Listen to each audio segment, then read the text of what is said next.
Wabillahi taufiq wa huwal musta'an. Wabillahi taufiq wa huwal musta'an. Alhamdulillah alladhi bifadlihi jama'na wa iyyakum fi sabihati hadzal yawm fi baitin min buyutih. Alhamdulillah yang mengumpulkan kita dengan anugerah darinya di salah satu rumah-rumahnya. Muta'arridina li nafahatih. Kita hadir di sini untuk mencari anugerah dan pahala dari Allah. Wa mutalaqqina li rahmatih. Dan juga untuk mendaraih rahmat dari Allah. Wa talibina li ridwanih. Dan mencari keridhaannya.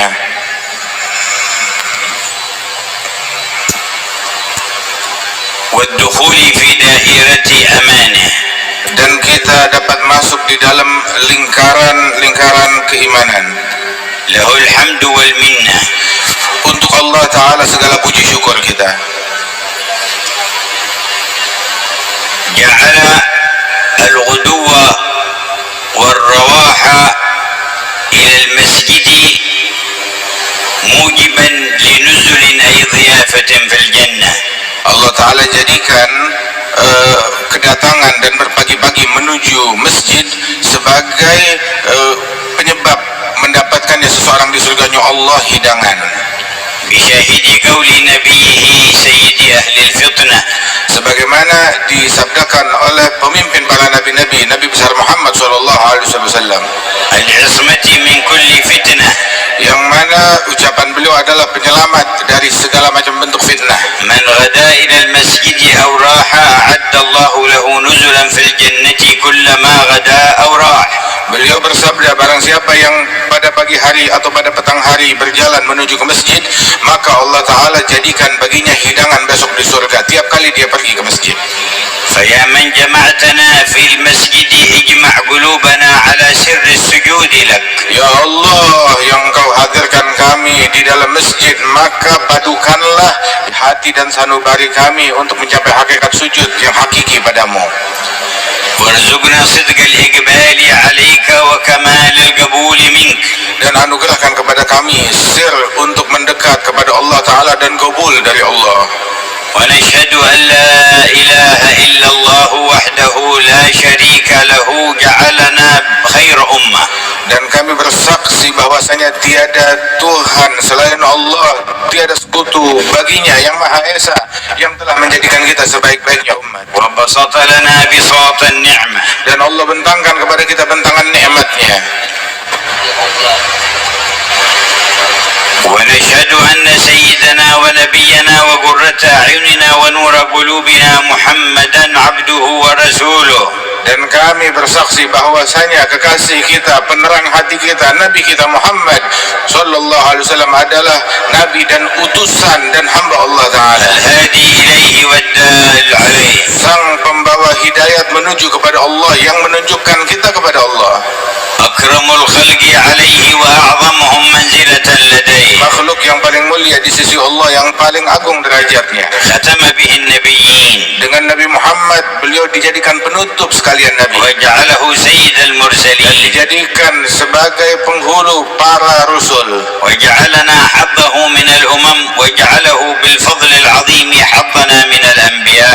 Allah Ta'ala jadikan kita sebagai jatahnya Rasulullah dari sekalian umat, dan Allah Ta'ala dengan anugerahnya menjadikan Nabi Muhammad sebagai jatahnya kita, nasib kita dari sekalian nabi-nabi dan rasul. Qala lana man shalla as-subha fi jama'atin thumma qa'ada yadhkuru Allah Ta'ala fi musalla hatta tatlu'a asy-syams thumma shalla rak'atayn aw arba' insarafa ila baitihi bihajjatin wa umrah tammatin.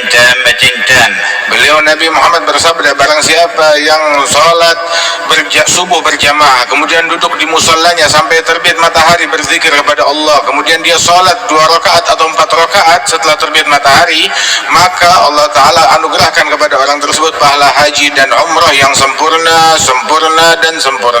Wa qala man shalla subha fi jama'atin dhalla fi dhimmatillahi hatta yumsi. Dan juga disebutkan dalam hadis, barang siapa yang salat subuh berjamaah, maka dia dalam perlindungan, jaminan, asuransinya Allah hingga sore hari.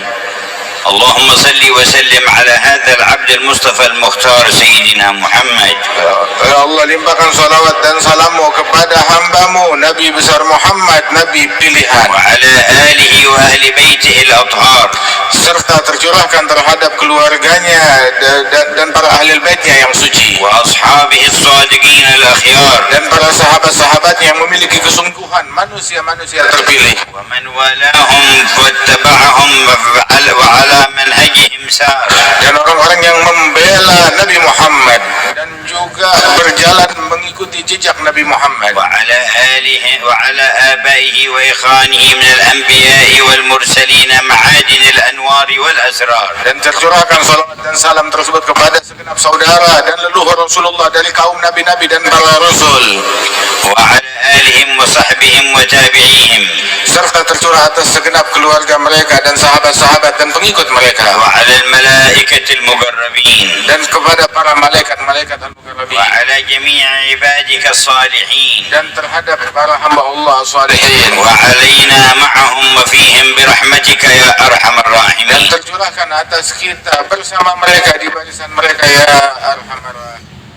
وقد بين سيدنا الإمام العارف بالله الحبيب عبد الرحمن بن عبد الله بن أحمد بالفقيه تلميذ الإمام الحداد الذي كان يقول عنه إنه علامة الدنيا ويقول والله ما في الأكوان مثل عبد الرحمن، بين لنا شان هذا الدين وأنه بمجموعه يتوضح في 4 دوائر: الدائرة الأولى دائرة الإسلام والإيمان، والدائرة الثانية دائرة العلم والبيان، والدائرة الثالثة دائرة الإحسان، والدائرة الرابعة دائرة العرفان.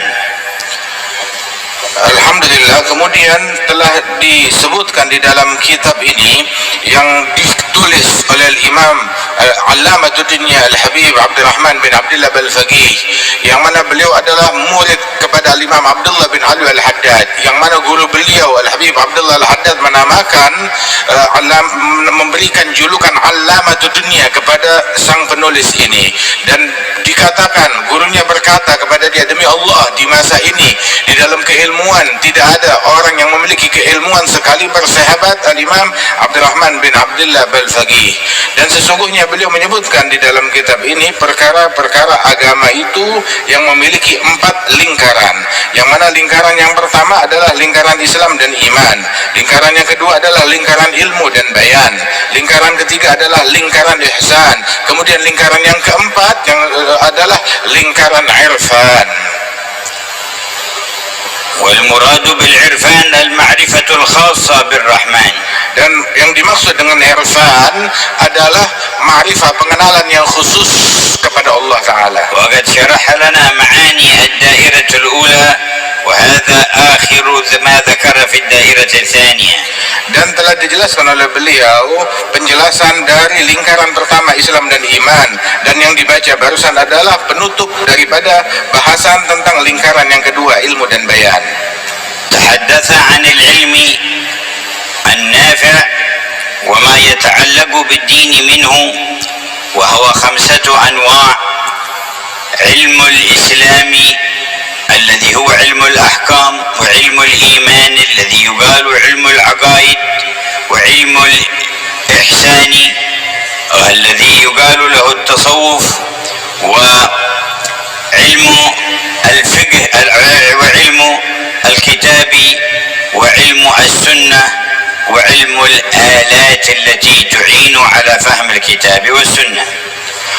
Dan dijelaskan di dalam lingkaran ini oleh beliau tentang ilmu-ilmu yang bermanfaat, yang mana ilmu-ilmu yang bermanfaat itu terbagi menjadi 5 bagian.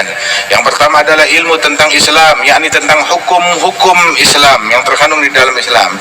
Dan yang kedua adalah ilmu tentang iman, yakni maknanya tentang akidah di dalam keyakinan kita dalam agama Islam ini. Dan yang ketiga adalah tentang ihsan atau dikenal ilmu tasawuf.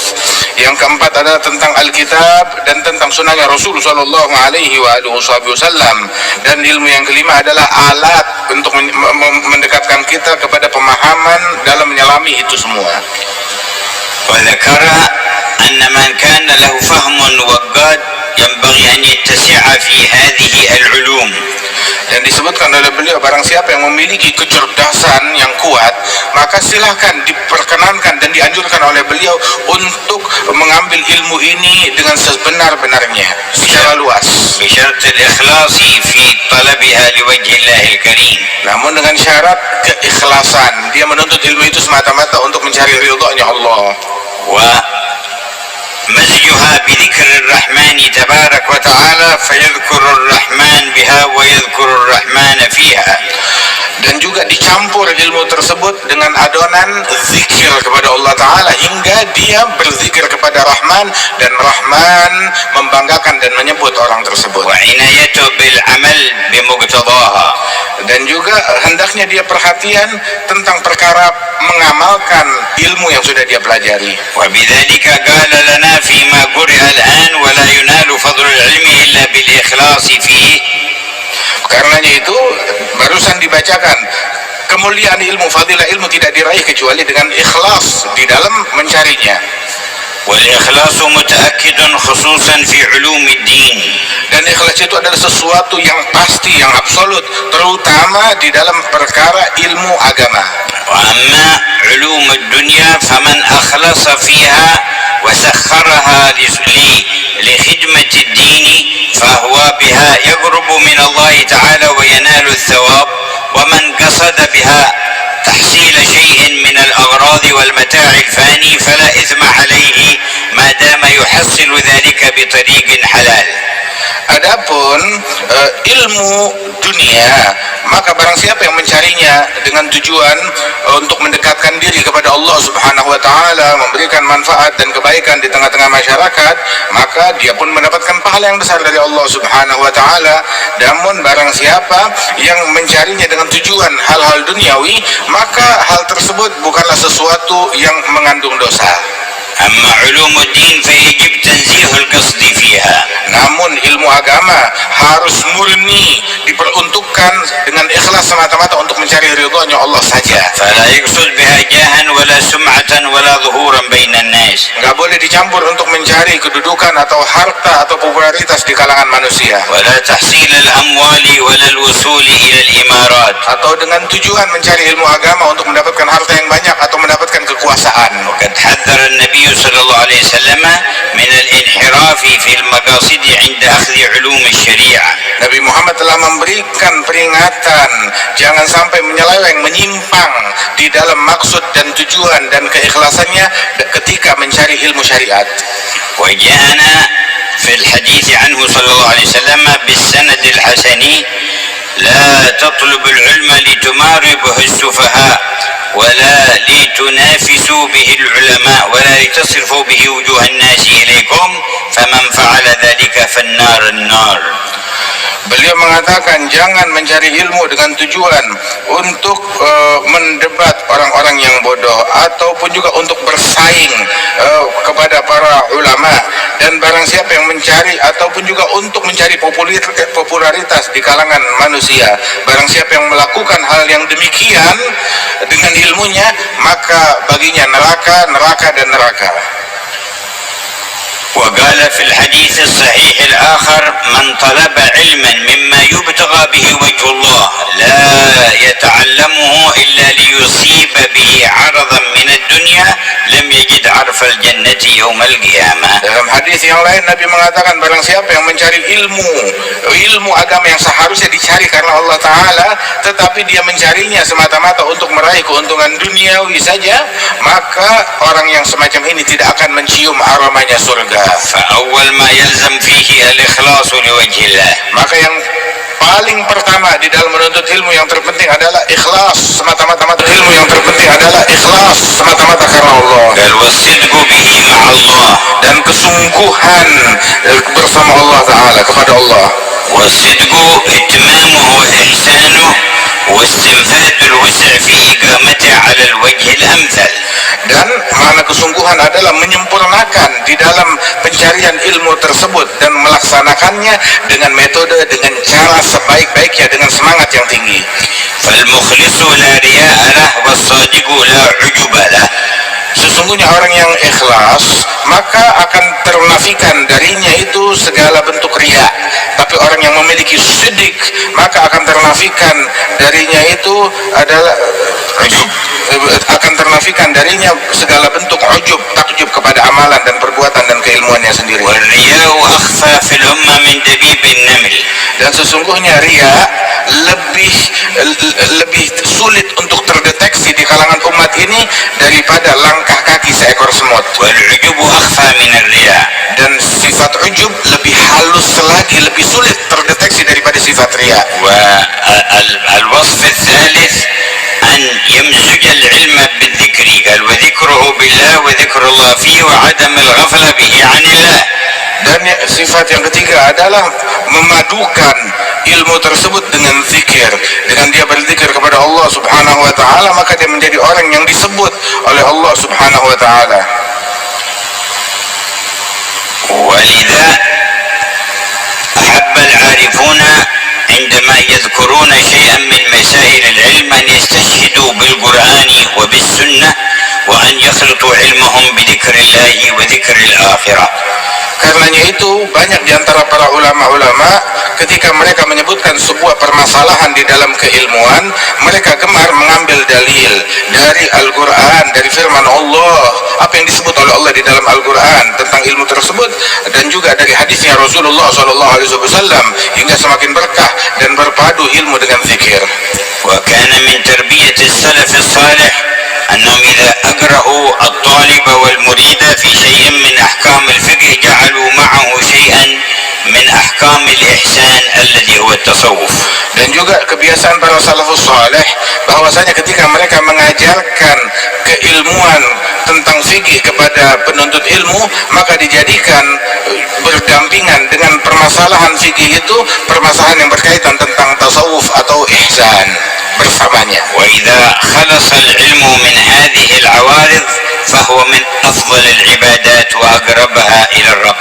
Apabila ilmu selamat daripada jebakan-jebakan yang berbahaya ini dan perangkap-perangkapnya, maka ilmu tersebut akan demikian bermanfaat, akan demikian berkah dan bercahaya. وأن تحول إلى قيل وقال وكثرة جدال وحسد وتطاول على الآخرين ورغبة في الدنيا وما إلى ذلك فهو إلى الجهل أقرب، وهو من أسباب الوصول إلى العذاب في الآخرة. Dan ketika ilmu tersebut berubah menjadi sekedar celotehan, menjadi sekedar perdebatan, ataupun juga alat untuk mencaci maki dan mencemooh orang lain, atau untuk mencari keuntungan duniawi, maka itu bukan ilmu, lebih dekat kepada kebodohan dan berujung dengan azab dan siksa dari Allah Ta'ala kelak di akhirat. وقد كان يقول الإمام مالك اطلبوا هذا العلم طلبا لا يضر بالعبادة واطلبوا هذه العبادة طلبا لا يضر بالعلم. Imam Malik mengatakan, carilah ilmu agama ini pencarian yang tidak membahayakan ibadat kalian, dan ambil jatah kalian daripada ibadat ini pencarian yang tidak membahayakan dalam menuntut ilmu. ولهذا ذكر المؤلف عليه رحمة الله علامة عدم الصدق في طلب العلم إهمال النوافل المؤكدة وأنواع الذكر لله تعالى وقراءة القرآن. Karenanya itu muallif, penulis, beliau menyebutkan tanda keabsenan sidik, sifat kesungguhan di dalam menuntut ilmu ini adalah ketika seseorang tidak peduli dengan hal-hal yang sunnah, terutama nawafil yang sangat dianjurkan di dalam ibadat, nggak peduli dengan zikir, dan juga dalam ilmunya itu dia tidak membaca Al-Quran, maka ini adalah menunjukkan dia tidak memiliki sidik kesungguhan dalam mencari ilmu. وقال من أخل بالنوافل المؤكدة دخل عليه النقص في الفرائض الواجبة. Itu dikatakan bahwasanya barang siapa yang menelantarkan daripada nawafil muakkadah, maka berarti kelak dia akan terjadi kebocoran di dalam perbuatan fardunya yang diwajibkan oleh Allah. قال ومن لا ورد له من الواردات النبوية وحجوب المشايخ الصوفية فلا وارد له أي لا فائض عليه وواصل له من حضرة الله من التقريب والتنوير والتعرف والرضوان وما إلى ذلك.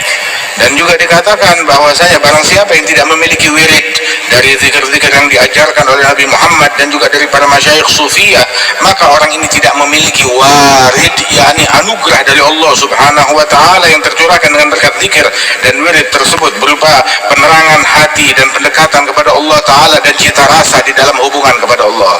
وقد كان يقول شيخ مشايخنا الحبيب عبد الله الشاطري لطلاب العلم في رباط تريم: لا يسمى طالب علم من ليس له قيام في الليل ولا محافظة على الضحى والرواتب. Karenanya itu guru dari guru-guru kami dahulu berkata, Al-Habib Abdullah bin Umar Syatiri, barang siapa yang menuntut ilmu tetapi dia tidak bangun malam ataupun juga tidak sholat duha dan witir, maka orang ini tidak pantas menyandang gelar santri. وقد ورد طالب يريد أن يطلب علم الحديث عند الإمام أحمد بن حنبل فبات في بيته وقرب الماء ليتوضأ منه لأجل صلاة الليل، فجاء مع الفجر ووجد الماء في مكانه فقالوا: ألم تقم من الليل؟ قال: لا، الآن نتوضأ. قال: فاذهب من حيث جئت فإنك لا تصلح لعلم الحديث. Ada seorang pencari ilmu, dia mau nyantri kepada Imam Ahmad bin Hanbal, mau belajar ilmu hadis kepada Imam Ahmad. Kemudian bermalam di rumahnya Imam Ahmad. Di malam pertama disediakan air untuk diambil wudhu. Maka begitu azan subuh, Imam Ahmad masuk ke ruangan tersebut, didapati airnya masih penuh. Orang ini baru bangun. Dibilang, kamu nggak bangun malam? Dibilang, sekarang saya baru mau wudhu, itu udah azan subuh. Maka selesai itu semua, Imam Ahmad bilang, kalau begitu kamu pulang lagi, sebab orang semacam kamu yang tidak bangun malam nggak pantas, tidak layak untuk menuntut ilmu hadis ini. وقد وفد بعض الوفود إلى المدينة عند النبي صلى الله عليه وسلم فكان أيامهم في المدينة يأتي إليهم كل ليلة بعد العشاء.